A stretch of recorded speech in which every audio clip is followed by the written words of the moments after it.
Hello, my friends, and welcome to the cottage kitchen at the Elliott homestead. It is a big transition of seasons here. We have our first frost coming in just a couple of days, which means it's time to transform the kitchen for the season.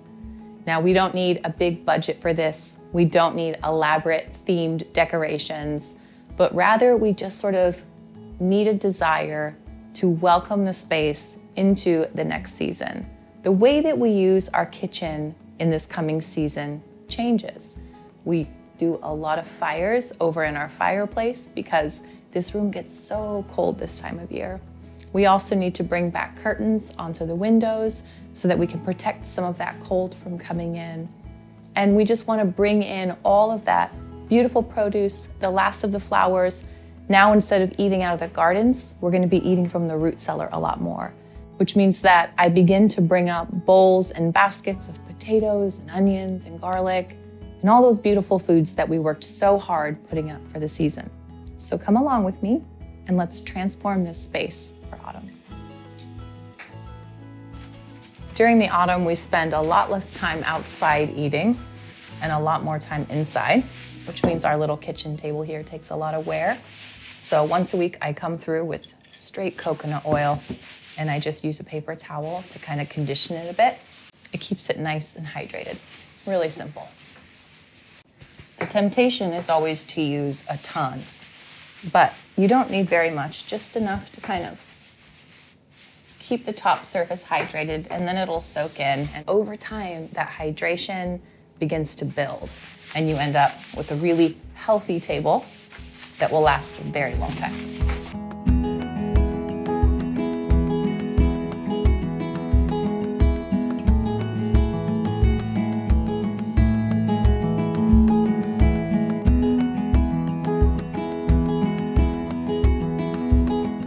In summertime, we pare a lot of these things back. We keep things very stripped down, very clean, very easy to hose off if need be. But this is the time of year where we start to layer things on again, and it creates a feeling to a space. It creates a comfort, a coziness, which is exactly what we want this time of year. Now, I'll have to change this tablecloth out probably twice a week because we use this table. This is all space that we use. That's okay. It's just par for the course. You just got to embrace it.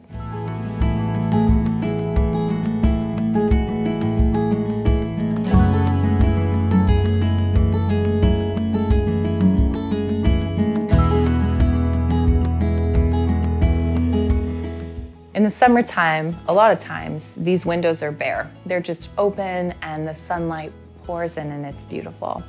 But this time of year, they need a little dressing. And instead of going out and buying something, I ransacked an old duvet cover that we had. I got this at an antique store years ago, and we used it for a while, but we haven't used it in many years. And I was able to just cut it up into enough pieces to make curtains for all my little windows in the kitchen. So I have these great little cafe rods with small little clips on it. And that way you don't need a curtain, you don't need a curtain rod pocket on any of your fabrics. You can take any fabric and just clip it up.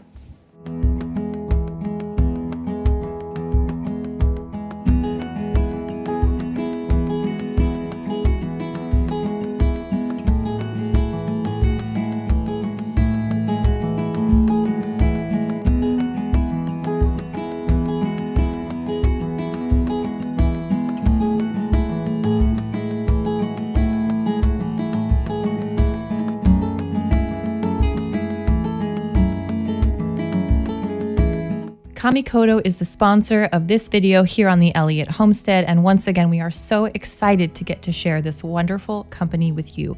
These are the knives that we use in our kitchen. They're made using a traditional Japanese technique used by Japanese craftsmen, and it takes years to master and to make these knives from Japanese steel. They're individually inspected, come with a lifetime guarantee, and are delivered to you in a beautiful ash wood box that makes them ideal for storage or travel. These knives are used in Michelin star kitchens around the world for good reason. They're so incredibly sharp and so wonderfully well balanced.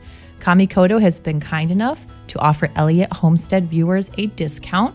So visit kamikoto.com/The Elliott to get $50 off your purchase of Kamikoto knives.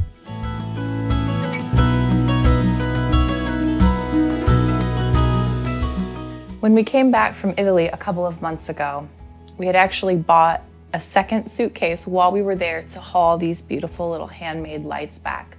Now, I had a light over my kitchen sink that I had had for a decade, and I loved it, but it got so dirty with all the little cobwebs and dust and grime that goes on with a working kitchen. So we replaced our broken chandelier as well as our little pendant light that was over our sink with these really great ceramic ones. Aren't they sweet on the inside? Those beautiful bulbs. What I love about these, they kind of have a more clean and streamlined look to them, but they're also really easy to clean. And as we transition our kitchen to the next season, this is a really great time to just sort of pay attention to those little pockets of dirt in your kitchen. Just give it a little extra time. There's no need to be precious about this or overly zealous. It doesn't need to be perfect, but I love how easy these clean up, and this is a good time of year to address them. Especially because all those little creatures come in and start building cobwebs on stuff.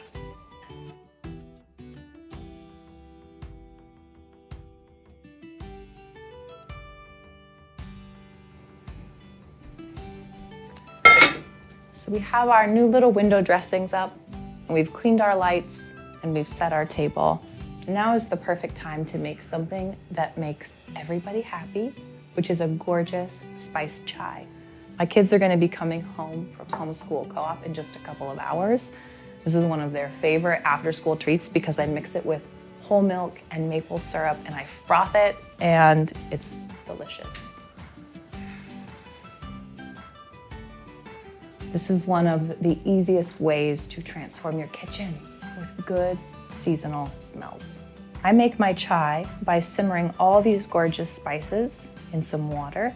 I have sweet cinnamon, star anise, allspice berries, cardamom pods, whole cloves, whole black peppercorns. I have some ground ginger, and then some ground chaga mushroom mixture instead of tea.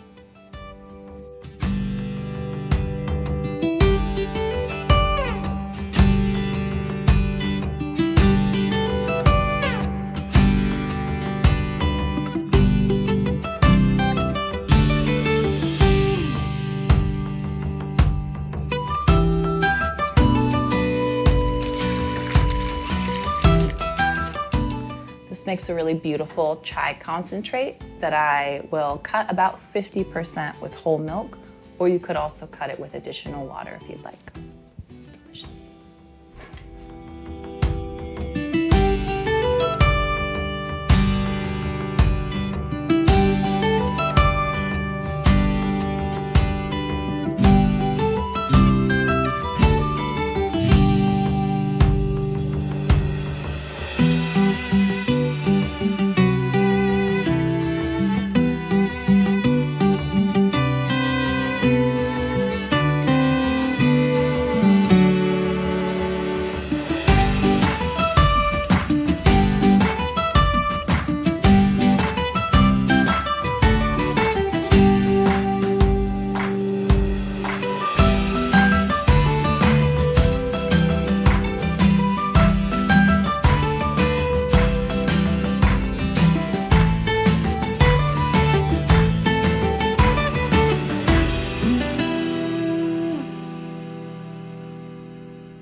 If you'd like the specifics for the chai recipe, I'll be sure to put that below the video. Thanks for joining me as we transform our little kitchen here, imperfect as it is, for the season ahead. I would love to hear in the comments below the ways that you transform your own space for the season ahead. Cheers.